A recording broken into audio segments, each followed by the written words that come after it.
Hola, iniciamos hoy tema nuevo. Vamos a hablar de las unificaciones italiana y alemana. Pero en esta primera pequeña tutoclase vamos a resumir simplemente la unificación italiana.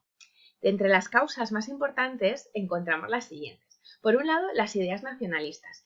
En el vídeo que habéis visto anteriormente se os ha explicado qué es el nacionalismo que está surgiendo ahora en el siglo XIX. Pues bien, en esta línea hay un sentimiento común de la población que vive en la zona de pertenencia a una nación. Tienen ese recuerdo del antiguo imperio romano que ocupaba todos esos territorios italianos y bueno, y más tarde llegó incluso a tener ocupada gran parte de Europa y de otros continentes. En esa línea está el movimiento del Risorgimento italiano.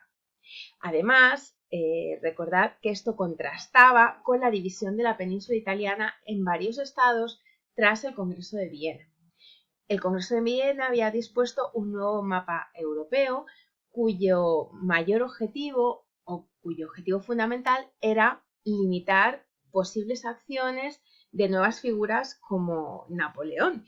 Entonces se habían creado esos estados tapón, por ejemplo, para contener a Francia o a otras posibles potencias europeas que pudieran repetir lo que había sucedido bajo el mandato napoleónico.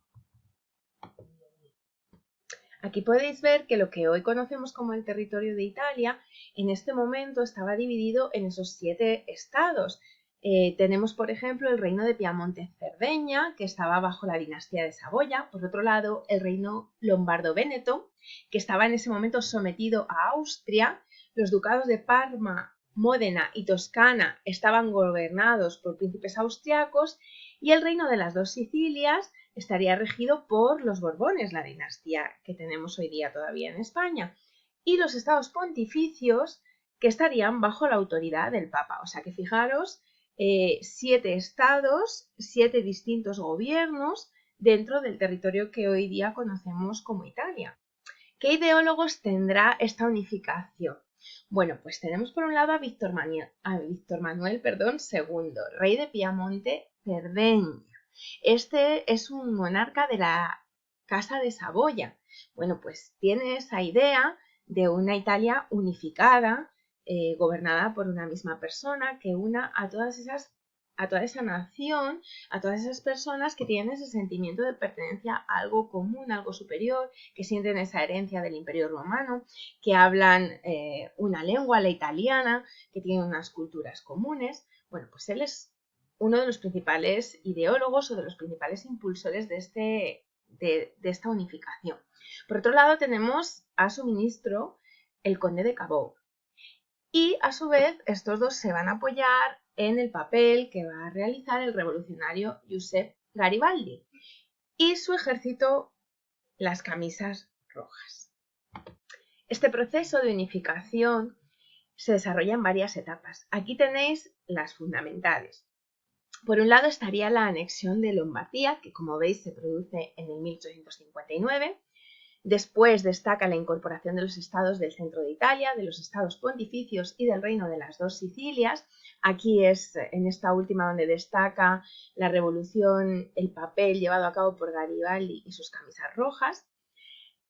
Y la siguiente etapa, la proclamación de Víctor Manuel II como rey de Italia, del territorio que ya había unificado, con capital provisional en Florencia, hasta que más adelante se incorpora el reino de Véneto y de Roma en el 1870, que entonces es en ese momento cuando se da por finalizada la unificación y Roma se convertirá en la capital hasta hoy día. ¿Cuál es la consecuencia fundamental de este proceso? Bueno, pues que nace Italia, nace este estado-nación llamado Italia, que perdura hasta hoy día. En 1871 consideramos que es cuando está unificado este estado, con su capital en Roma, tendrá una monarquía constitucional, pero quedará lo que se conoce como la Italia irredente bajo el control austriaco y no se recuperará esta parte del territorio, no pasará a formar parte de Italia hasta el final de la Primera Guerra Mundial, como veremos más adelante. Hemos explicado lo más importante, lo hemos explicado muy resumido.